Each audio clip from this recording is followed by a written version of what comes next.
السلام عليكم ورحمة الله وبركاته. إن الحمد لله الأغرب الذي خلق الإنسان بأحسن تقويم. إن الحمد لله الأغرب الذي خلق الإنسان وكرمه وعلمه من البيان ما لم يعلم. سبحان الذي لا يحصى امتنانه باللسان ولا بالقلم. نشهد أن لا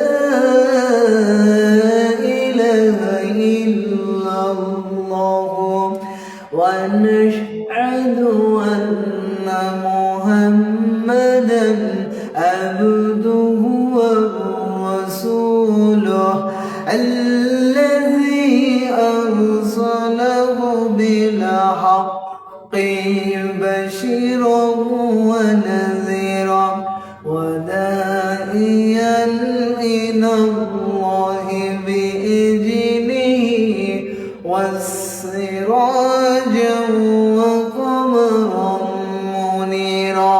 فقد قال الله تعالى في كلامه المجيد وفي فرقانه الحميد. أعوذ بالله من الشيطان الرجيم. بسم الله الرحمن الرحيم. إن المنافقين في الدرك أسفل من النار ولن تزيد لهم نصيرا. صدق ربنا. إن الله وملائكته يصلون على النبي. اللهم صل على محمد وعلى آل محمد كما صليت على إبراهيم وعلى آل إبراهيم إنك حميد مجيد. اللهم بارك على محمد وعلى آل محمد كما باركت على إبراهيم وعلى آل إبراهيم إنك حميد مجيد. আলহামদুলিল্লাহ, বাংলাদেশের ঐতিহ্য জেলা নওগাঁ মান্দা থানার অন্তর্গত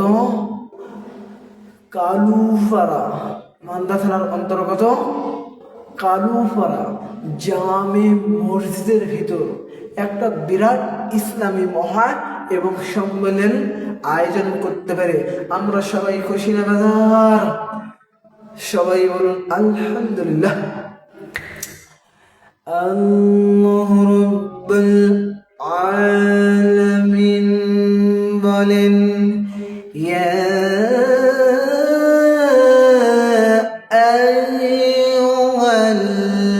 আইয়ুহাল্লাযীনা আমানু ইসতাঈনু বিস-সাবরি ওয়াস-সালাত ইন্নাল্লাহা মা'আস-সাবিরিন।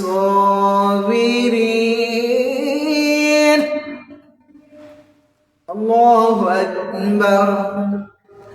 আল্লাহ রাব্বুল আলামিন বলেন, হে মুমিনগণ হলো ধৈর্য ধরো। তোমরা সালাতের মাধ্যমে ধৈর্য ধরো। তোমরা কারো মাধ্যমে সালাতের মাধ্যমে ধৈর্য ধরো আর আল্লাহর কাছে সাহায্য প্রার্থনা করো। আর সাহায্য প্রার্থনা করো।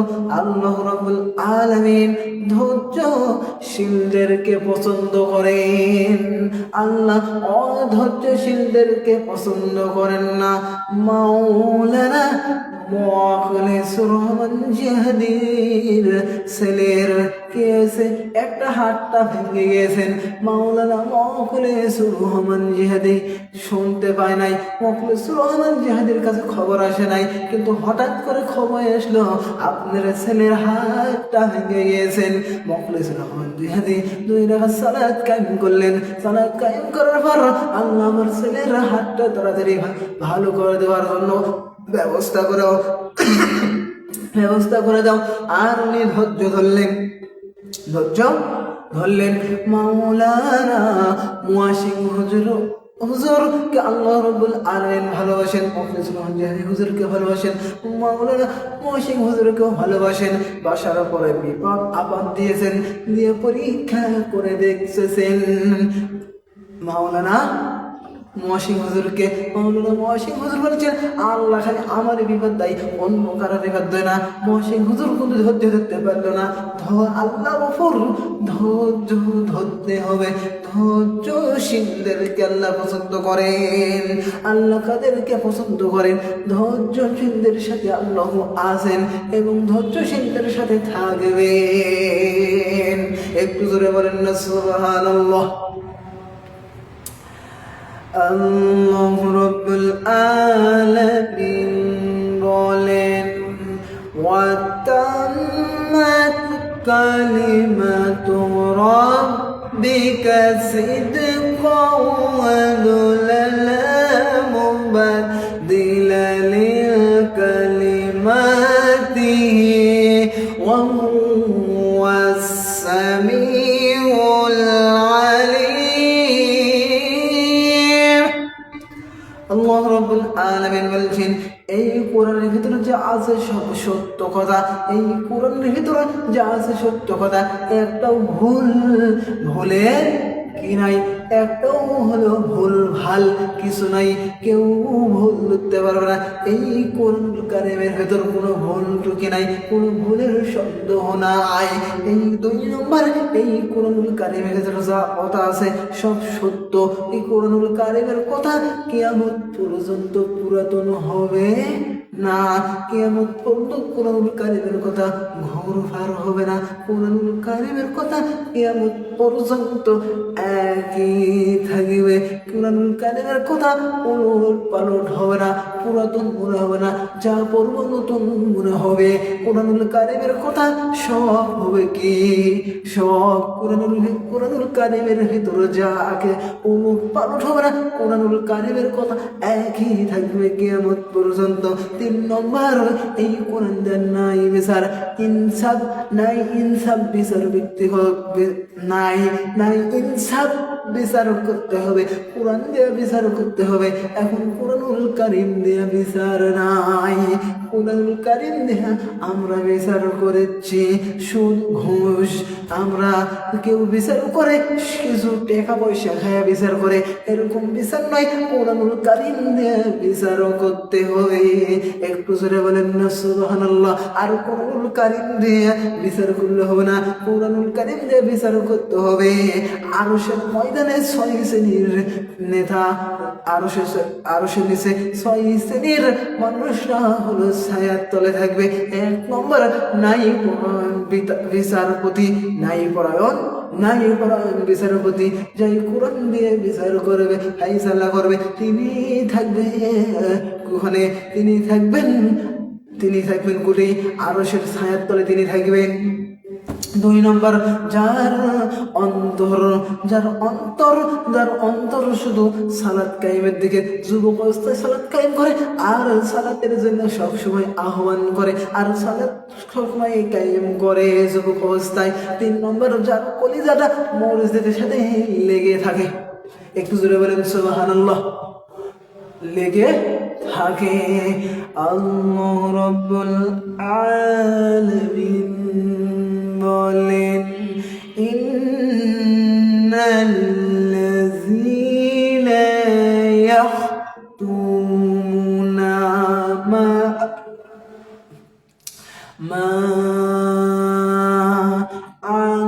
أنزلنا من البينات والهدى আল্লাহ রাব্বুল আলামিন বলেন, আল্লাহ রাব্বুল আলামিন বলেন, নিশ্চয়ই আমি যেই সব স্পষ্ট হেদায়াত অবতীর্ণ করেছি মানুষের জন্য। কারোর জন্য? মানুষের জন্য। মানুষের জন্য কিতাব উহা কিতাব স্পষ্ট সুস্পষ্ট ব্যাখ্যা করার পর যাহারা গোপন রাখিবে তাদের উপর আমার আল্লাহর লানত, তাদের উপর আমার আল্লাহর ফেরেশতাদের লানত। এই কোরআনের জ্ঞান পাওয়ার পর, যারা কোরআনুল কারীমের জ্ঞান থাকার পর কিছু স্বার্থ পাওয়ার জন্য, কিছু স্বার্থ অর্থকারী পাওয়ার জন্য কোরআনের জ্ঞানটা গোপন করে রাখলে তাদের উপর আমার আল্লাহর লানত, তাদের উপর আমার আল্লাহর ফেরেশতাদের লানত, তাদের উপর আমার সবার কিছুর লানত, সবার জন্য লানত। এই কোরআনুল কারীম প্রচার করতে হবে। কোরআনুল কারীম না প্রচার করলে আল্লাহ রাব্বুল আলামিন বলছেন, আমি তাদের উপর লানত করব। আমার ফেরেশতাদের উপর লানত, ফেরেশতাদের লানত, আসমান জমিনে যা কিছু আছে সবার লানত। কেননা কোরআনুল কারীম প্রচার করতেই হবে। কোরআনুল কারীম চাকের উপর থোয়ার জন্য দেয় নাই, কোরআনুল কারীম বাক্সের উপর থোয়ার জন্য দেয় নাই, কোরআনুল কারীম টেবিলের উপর থোয়ার জন্য দেয় নাই। কোরআনুল কারীম প্রচার করতে বলেছেন মানুষের ভিতর, জিন্দা মানুষ না মরা মানুষ, জিন্দা মানুষের ভিতর। আল্লাহ রাব্বুল আলামিন বলেন, ইয়া আইয়ুহার রাসূল বাল্লিগ মা উনজিলা ইলাইকা মির রাব্বিক। আল্লাহ রাব্বুল আলামিন বলছেন, হে নবী, আপনার উপর যে আমি কিতাব অবতীর্ণ করেছি, কিতাব মানে কোরআনুল কারীম অবতীর্ণ করেছি, এই কোরআনুল কারীমের দাওয়াত মানুষের ভিতরে প্রচার করতে হবে। মানুষের ভিতরে যদি প্রচার না করো, আমি আপনাকে মানুষের হাত থেকে বাঁচাবো না। এই কোরআন কারীম প্রচার করতে হবে। নবীজিকে ইহুদি কাফেরদের হাত থেকে পাবো না। নবীজিকে ইহুদি কাফেরদের হাত থেকে 82 জায়গায় টার্গেট করেছিলেন, আল্লাহ বাঁচাইয়া দিয়েছেন। কয় জায়গায়? 82 জায়গায় আল্লাহ বাঁচাইয়া দিয়েছেন। একটু জোরে বলেন না সুবহানাল্লাহ। আল্লাহ রাব্বুল আলামিন বলেন, কুল ইন কুনতুম তুহিব্বুনাল্লাহা ফাত্তাবিউনি ইউহিব্বুকুমুল্লাহ ওয়া ইয়াগফির লাকুম যুনুবাকুম ওয়াল্লাহু গফুরুর রহিম। আল্লাহ রাব্বুল আলামিন বলেন, কুল ইন কুনতুম তুহিব্বুনাল্লাহ, আমি আল্লাহর প্রিয় পাত্র হতে চাও, আমি আল্লাহকে যদি ভালোবাসতে চাও, তাহলে আমি নবী মুহাম্মদ রাসূলুল্লাহ সাল্লাল্লাহু আলাইহি ওয়াসাল্লামের অনুসরণ করতে হবে, ইত্তেবা করতে হবে। তাহলে কি করব? দুইটি পুরস্কার দান করব। এক নম্বর তার পুরস্কার কি? এক নম্বর তার জীবনের গুনাহ খাতা মাফ করে দেব। দুই নম্বর পুরস্কার, তাকে আমি আল্লাহ জান্নাতে প্রবেশ করাবো, তাকে আমি আল্লাহ জান্নাতে প্রবেশ করাবো। এই আংশিক না পূর্ণাঙ্গ, আংশিক অনুসরণ না পূর্ণাঙ্গ, পূর্ণাঙ্গ অনুসরণ করতে হবে, আংশিক না পূর্ণাঙ্গ। হযরত আব্দুল্লাহ বিন ওবাই নবীজিকে অনুসরণ করছে আংশিক না পূর্ণাঙ্গ, আংশিক অনুসরণ না পূর্ণাঙ্গ, আংশিক অনুসরণ করেছেন। এই আব্দুল্লাহ বিন ওবাইয়ের দাড়ি ছিল। আব্দুল্লাহ বিন ওবাইয়ের টুপি ছিল, পাঞ্জাবি ছিল, হাতের তৈরি ছিল। আব্দুল্লাহ বিন ওবাই কাবা শরীফের কি ছিল? কাবা শরীফের সভাপতি ছিলেন। কাবা শরীফের সভাপতি ছিলেন আব্দুল্লাহ বিন ওবাই। নবীজির পিছনে নামাজ পড়েছেন আব্দুল্লাহ বিন ওবাই, নবীজির পিছনে নামাজ পড়েছেন। এই আব্দুল্লাহ বিন ওবাই নবীজির মুখে শুনেছেন আল্লাহর কাছে প্রিয় নাম কি? আল্লাহর কাছে প্রিয় নাম আব্দুর রহমান। আর আব্দুল্লাহ সেই দিন তাকে আমল করা শুরু করেছেন। ওর নাম হলো আব্দুল্লাহ বিন ওবাই। ওনার নাম আব্দুল্লাহ বিন ওবাই। ওনার নাতি ছেলের নাম আব্দুল্লাহ, তার বাবার নাম আব্দুল্লাহ, তার বাবার নাম আব্দুল্লাহ, তার বেটার নাম আব্দুল্লাহ। তিনি সবার নাম আব্দুল্লাহ করেছেন। তিনি সেই দিন থেকে আমল করা শুরু করেছেন। আমি তো নবীজিকে কি অনুসরণ করি, কি ইত্তেবা করি। এই আব্দুল্লাহ বিন ওবাই আমার থেকে নবীজির অনুসরণ বেশি ছিলেন। এই আব্দুল্লাহ বিন ওবাই কি করেছেন? ইফতারি করেছেন নবীজির পিছে। আব্দুল্লাহ বিন ওবাইয়ের নেতা কে ছিল? আব্দুল্লাহ বিন ওবাইয়ের নেতা কে ছিল? আব্দুল্লাহ বিন ওবাইয়ের নেতা কে ছিল? আব্দুল্লাহ বিন ওবাইয়ের নেতা বিশ্বনবী মুহাম্মদ রাসূলুল্লাহ সাল্লাল্লাহু আলাইহি ওয়াসাল্লাম ছিলেন না। আব্দুল্লাহ বিন ওবাইয়ের নেতা কে ছিল? আবু জেহেল ছিল। কে ছিল? আবু জেহেল ছিল। এই আব্দুল্লাহ বিন ওবাইয়ের নেতা কে ছিল? আব্দুল্লাহ বিন ওবাইয়ের নেতা আবু জেহেল ছিল। আব্দুল্লাহ বিন ওবাই যখন মারা যাচ্ছেন, নবীজি 22 জন সাহাবীরা মসজিদে নববীতে বসা আছেন। আব্দুল্লাহ বিন ওবাইয়ের ছোট্ট বাচ্চা, মাসুম বাচ্চা এসে বলেন, আসসালামু আলাইকুম ইয়া রাসূলুল্লাহ, আসসালামু আলাইকুম ইয়া হাবিবাল্লাহ, ইয়া রাসূলুল্লাহ, আসসালামু আলাইকুম ইয়া রাসূলুল্লাহ, আসসালামু আলাইকুম ইয়া হাবিবাল্লাহ। নবীজি বলছেন, ও ছোট্ট ছেলে, তো বালক, তুমি কি বলতে চাও? আমার বাবা মারা গেছেন।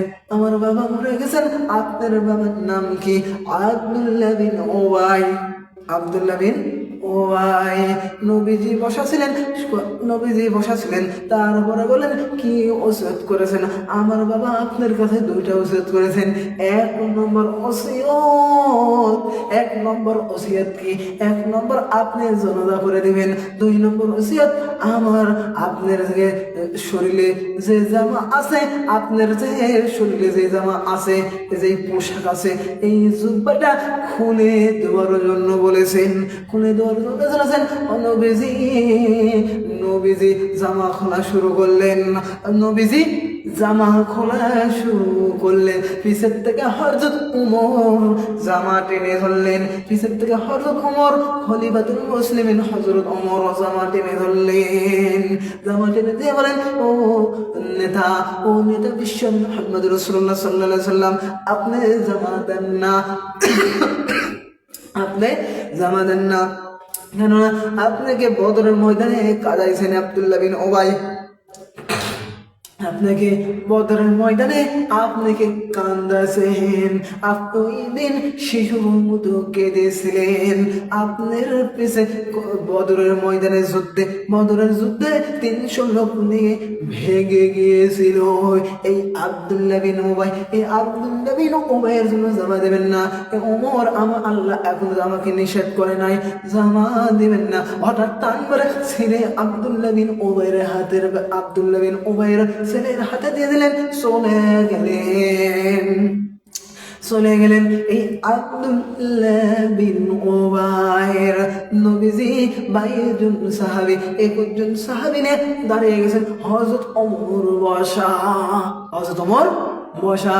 নবীজি এইভাবে হাত বান্দার জড়া করা শুরু করলেন, লম্বা দোয়া করলেন, নিজের মুখের লালাটা আব্দুল্লাহ বিন উবাইয়ের জন্য দিয়ে দিলেন।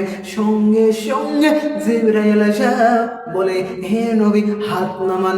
এর জন্য 70 বার দোয়া করলে আল্লাহ কবুল করবেন না। সঙ্গে সঙ্গে কুরআনুল কারীমের আয়াত নাযিল হয়ে গেলেন, ইস্তাগফিরু লাহুম আও লাস্তাগফিরু লাহুম ইন ইস্তাগফিরু লাহুম সাবিনা মাররাতান। সাবিনা মাররাতান। এই নবী এর জন্য 70 বার না 71 বার দোয়া করলেও কবুল হবে না। নবীজি কেমন নবী? এই নবীজি মনে মনে বলতো, মনে মনে কামনা করতো, সেই দোয়া কবুল হয়ে যেত। মনে মনে মনে কামনা করলে সেই নবীজির দোয়া কবুল হয়ে যেত। সেই নবীজি বলছেন একজন 71 বার করবো তাও দোয়া কবুল হবে না। এই আব্দুল্লাহ বিন উবাইর জন্য দোয়া কবুল হবে না।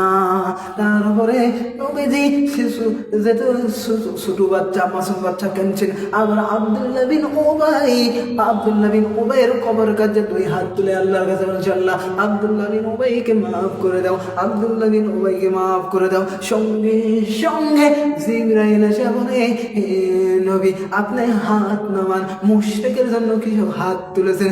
মিন বাদি মা তাবায়্যানা লাহুম আসহাবুল জাহিম। সূরা তাওবার 113 নম্বর আয়াত নাযিল হয়ে গেল। তখন বলছেন, হে নবী হাত নামান। আপনার নিজ আত্মীয় হলে মুশরিক যদি হয়ে যায়, মুশরিক অবস্থায় মারা যায়, তার জন্য হাত তুললে কোনো ইমানদারের জন্য কবুল হবে না। কোনো ইমানদার মুশরিকের জন্য হাত তুললে একটা দোয়া কবুল হবে না, দোয়া কবুল হবে না। এই আব্দুল্লাহ বিন উবাইয়ের জন্য হাত তুললে দোয়া কবুল হবে না। এই নবী আপনি চলে যান। আবার একটা কুরআনের আয়াত নাযিল হয়ে গেল, ইন্নাকা লামান আহবাবতা ওয়ালাকিন্নাল্লাহা ইয়াহদি মান ইয়াশা ওয়া হুয়া আলামু বিল মুহতাদিন। আল্লাহু আকবার। আল্লাহ রাব্বুল আলামিন বলছেন, হে নবী আপনি মন খারাপ করেন না। আপনার হাতে আমি হিদায়াত দিই নাই। আপনার হাতে আব্দুল্লাহ বিন উবাইয়ের হিদায়াত আমি দিই নাই। আব্দুল্লাহ বিন উবাইয়ের জন্য দোয়া করলে কাম হবে না। আপনার হাতে আমি হিদায়াত দিই নাই। হিদায়াত আমার নিজের হাতে রেখেছি। হিদায়াত কোনো এমপির হাতে নাই, মন্ত্রীর হাতে নাই, ঋষির হাতে নাই, আপনার হাতেও নাই, আলেমের হাতে নাই। হেদায়েতটা আমি রেখে দিয়েছি। আমি কাকে হেদায়েত দান করব আমি আল্লাহ ভালো জানি। আমি আল্লাহ ছাড়া কেউ জানে না। আপনি মন খারাপ করেন না, আপনি মন খারাপ করেন না। নবীজির চাচা আব্দুল মুত্তালিব অসুস্থ অবস্থায় আছেন। নবীজি আসার পরে বলছেন, ইয়া ইবনে আবি তালিব লা ইলাহা ইল্লাল্লাহু এই বলতে বলো, লা ইলাহা ইল্লাল্লাহ এই বলতে বলো। আমি কিয়ামতের ময়দানে আপনি ঝগড়া করে জান্নাতে নিয়ে যাবো। পাশে দাঁড়িয়েছিলেন আবু জেহেল বলছে, হে নেতা, আমার বাপ দাদার ধর্ম বাদ দিয়ে নতুন ভাতিজা কোথেকে কি ধর্ম নিয়ে এসেছেন? এটা মানে আপনি কি কলঙ্কর হতে চাও? উনি আর করলো না, সঙ্গে সঙ্গে মারা গেলেন। নবীজি মন খারাপ করলেন আর সঙ্গে সঙ্গে জিবরাইল এসে বলে, হে নবী আপনি মন খারাপ করেন না। ইন্নাকা লা তাহদি মান আহবাবতা ওয়ালাকিন্নাল্লাহা ইয়াহদি মান ইয়াশা ওয়া হুয়া আলামু বিল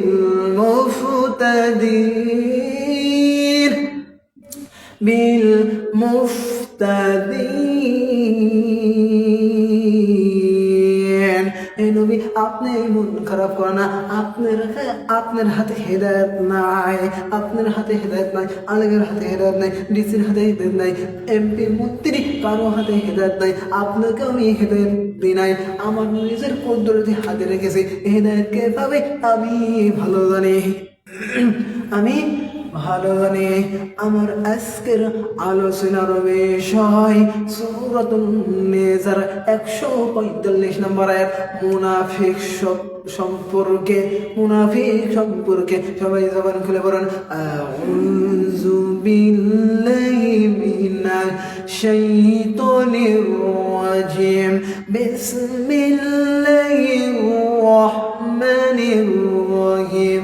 ইন্নাল মুনাফিকিনা ফিদ দারকিল আসফালি মিনান নারি ওয়ালান তাজিদা লাহুম নাসীরা। আল্লাহ রাব্বুল আলামিন বলছেন, 1 নম্বরে মুমিন যাই জান্নাতে যাবে, 2 নম্বরে কাফির যাই জাহান্নামে যাবে, 3 নম্বরে নাস্তিক। এদের হলো ঠিক নাই, এদের কোনো ধর্ম নাই, কোনো বিধান নাই। 4 নম্বরে মুনাফিক যাবে জাহান্নামের তলদেশে। কাফের, মুনাফিক থেকে কাফের উপর থাকবে, কাফের উপর থাকবে, আর যাবে মুনাফিক জাহান্নামের তলদেশে। মুনাফিক কি করে? মুনাফিক মসজিদের পক্ষে হয়, আবার মসজিদের বিপক্ষে করে। মুনাফিক আবার মাদ্রাসার পক্ষে হয়, আবার মাদ্রাসার বিরোধিতা করে। আবার কি করে? মুনাফিকের দাড়ি আছে, মুনাফিকের টুপি আছে, পাঞ্জাবি আছে, হাতে তসবিহ থাকে, নামাজ সিয়াম পালন করে, সালাত নামাজও কায়েম করে, সিয়াম পালন করে, সিয়াম পালন করে, সালাত কায়েম করে, সালাত কায়েম করে, সিয়াম পালন করে, সালাত কায়েম করে। আবার মুনাফিক কি করে? রোজ যেদিকে ছাতি ধরে সেদিকে, বৃষ্টির দিকে ছাতি ধরে সেদিকে, বৃষ্টির দিকে ছাতি ধরে সেদিকে, ছাতি ধরে সেদিকে। মুনাফিক আবার ইসলামের পক্ষে কথা বলে, আবার ইসলামের বিরোধিতা করে, আবার সুদও খায়, ঘুষও খায়, আবার ইসলামকে জবাই করে।